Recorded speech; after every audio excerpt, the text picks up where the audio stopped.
ഈശോ വഴിയിലേക്ക് ഇറങ്ങിയപ്പോൾ ഒരുവനോടി വന്ന് അവന്റെ മുമ്പിൽ മുട്ടുകുത്തി ചോദിച്ചു, നല്ലവനായ ഗുരു, നിത്യജീവൻ അവകാശമാക്കാൻ ഞാൻ എന്തു ചെയ്യണം?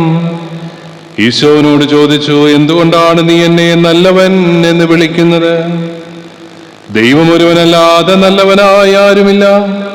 പ്രമാണങ്ങൾ നിനക്കറിയാമല്ലോ. കൊല്ലരുത്, വ്യഭിചാരം ചെയ്യരുത്, മോഷ്ടിക്കരുത്, കള്ളസാക്ഷ്യം നൽകരുത്, വഞ്ചിക്കരുത്, പിതാവിനെയും മാതാവിനെയും ബഹുമാനിക്കുക. അവൻ പറഞ്ഞു, ഗുരു, എന്റെ ചെറുപ്പം മുതൽ ഞാൻ ഇവയെല്ലാം പാലിക്കുന്നുണ്ട്. ഈശോ അവനെ നോക്കി സ്നേഹം തോന്നി അവനോട് പറഞ്ഞു, ഒരു കാര്യം നിനക്ക് കുറവുണ്ട്. പോയി നിനക്കുള്ളതെല്ലാം വിറ്റ് ദരിദ്രർക്ക് കൊടുക്കുക. അപ്പോൾ സ്വർഗത്തിൽ നിനക്ക് നിക്ഷേപമുണ്ടാകും. പിന്നെ വന്ന് എന്നെ അനുഗമിക്കുക.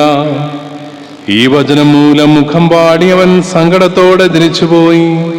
കാരണം അവന് വളരെയേറെ സമ്പത്തുണ്ടായിരുന്നു.